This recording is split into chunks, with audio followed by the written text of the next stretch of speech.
Wala nang maraming paligoy-ligoy pa, diretso sa punto na.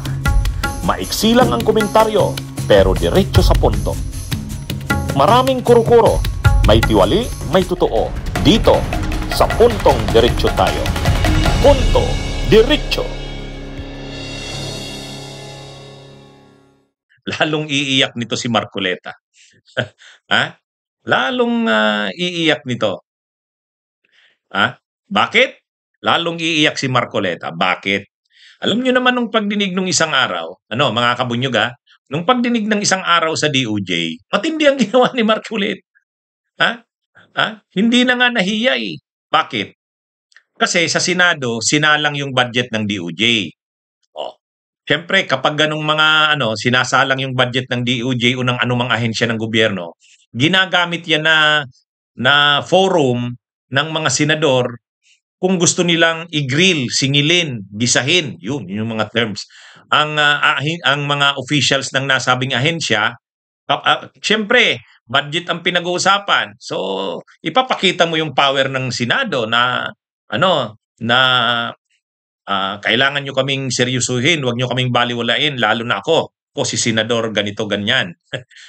Kung hindi, papahirapan ko yung budget nyo. O di syempre, ang ginawa ni Marcoleta, ginamit yung budget hearing ng Senado para singilin, gisahin ang DOJ.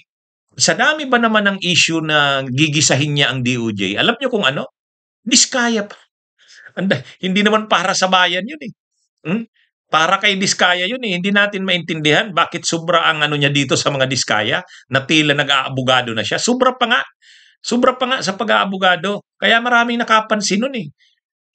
Kasi ginisa ni Marcoleta yung mga nandun na mga officials ng DOJ, yung OIC, yung si OIC secretary ng DOJ, si OIC secretary Vida.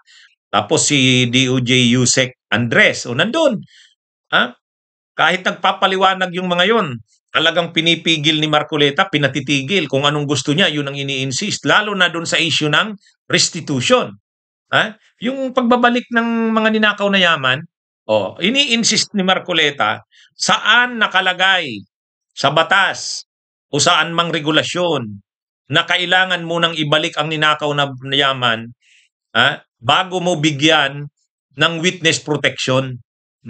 Bago mo isailalim sa witness protection program, lalo na't gawing mong state witness. Kasi ang gusto ni Marcoleta, gawing state witness yung mag-asawang Diskaya. At walang kondisyon na ibalik yung yaman, hindi requirement yung restitution o pagbabalik ng ninakaw na yaman, hindi yon. Yun ang ini-insist ni Marcoleta. Paulit-ulit siya niyan. Paulit-ulit siya. Kasi nung Senate Blue Ribbon Committee chairman siya, ginawa niya yan eh. Nag-commit siya sa mag-asawang Diskaya. Ang problema, biglang nagkaroon ng pagpapalit ng liderato ng Senado. Kasabay niyan, pagpapalit din ng Blue Ribbon. So hindi niya na kayang tuparin yung pangako sa mag-asawang Diskaya. Ini-insist niya nang nag-ini-insist. Di ba noon pa si DOJ Secretary pa si Remulla, sinisingil niya na sa ganyang issue, niya na yan, dinidikdik niya na. Ngayon, wala na sa DOJ si Remulla, yung naiwan ni Remulla doon, OIC yung si Vida, Secretary, OIC Secretary, tapos si DOJ Yusek, Undersecretary Andres, nandun pa. Yun, ginigisa niya. Tinatanong niya, ano bang obligasyon, nasaan sa batas? May binabanggit sila Yusek Andres, nagpapaliwanag. Sabi ni Yusek Andres, wala yang specific na ganyan, pero sa sa civil code natin, sa iba nating mga batas, nakalagay doon legal obligations. Legal obligations. Kinukonsider namin na legal obligation ng inaakusahan or akusado sa pagnanakaw ng pera ng bayan, malversation, graft, plunder o anuman, na pagpapakita ng ng honest mong na tumulong sa gobyerno, ibalik mo ng ninakaw mong yaman. Legal obligation mo yon. So ang ginamit na term ni Yusek Andres, legal obligation. Ayaw tanggapin ni ni Marcoleta. Hindi pwede yung mga legal obligation na yan. Sabihin mo sa akin, nasaan? na nakalagay na kailangan muna ang restitution o pagsasauli ng binalik na yaman. In short, ang gusto ni Remulla ay ni Marcoleta bigyan ng witness protection o kaya pinakamataas na level yung pagiging state witness kahit walang pagbabalik ng nakaw na yaman. Ang publiko, alam naman natin, ang gusto ng publiko, gagawin kang state witness, papatawarin ka sa ginawa mo, hindi ka nakakasuhan, ipakita mo naman na talagang ko-cooperate ka at gagawin mo ang legal obligations mo under the law. Ang problema nga, ayaw ni Marcoleta noon, wala daw ganyan mga legal obligations na yan under the law. Yung restitution, wala daw yan ganyan.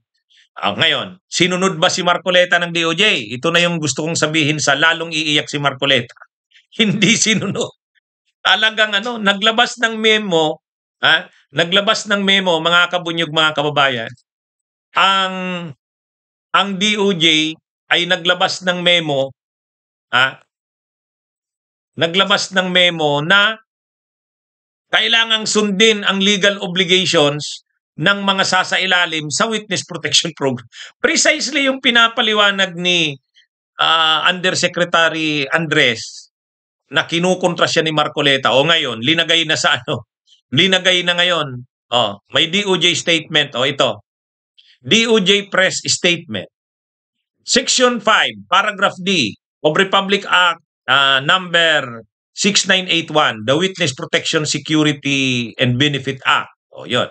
Anong sabi? Sinite dito yung Section 5, Paragraph D of Republic Act number 6981. Requires that an applicant for state witness must comply with his legal obligations under the law. Ayan, nakalagay that an applicant for a state witness must comply with his legal obligations under the law. Yan. Ginamit yung term na legal obligation. The legal obligation is the restitution of stolen government funds. Any person who has misappropriated government funds has the legal obligation to return the same. It cannot be denied that restitution of stolen government funds is an integral part of justice. parang mas dito parang magkabilang sampal ito kay Marcoleta.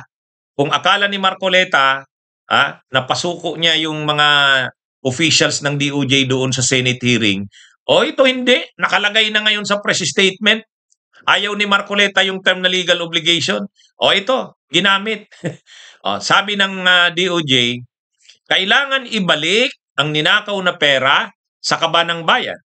Mapapawalang saysay ang pag-uusig sa mga sangkot sa anomalya sa flood control kung hindi nila ibabalik ang kanilang ninakaw sa kaba ng bayan.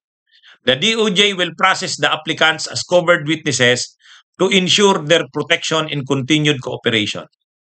In accordance with Section 5D of RA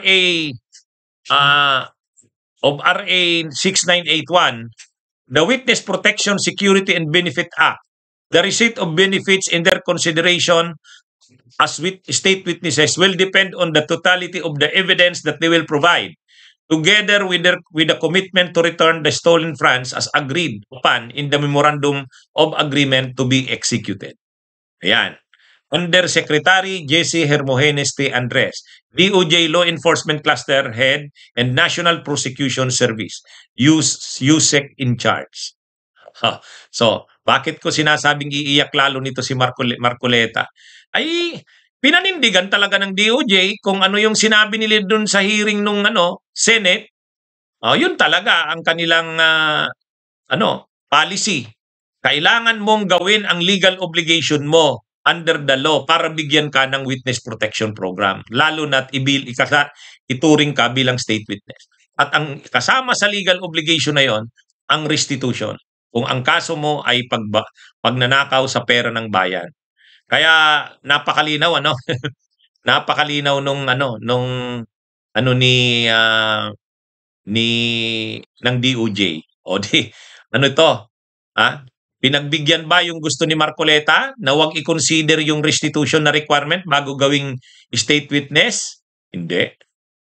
Pinaninindigan ng DOJ. Yan yung kanilang policy, which is tama lang naman. Bunyog, bunyog, halikan na kasama ka. Bunyog, kapag buklod ay may pag-asa. Luzon, Visayas, Mindanao, isa ang pananaw. Sa bagong Pilipinas ang bunyog isisigaw. Bunyog.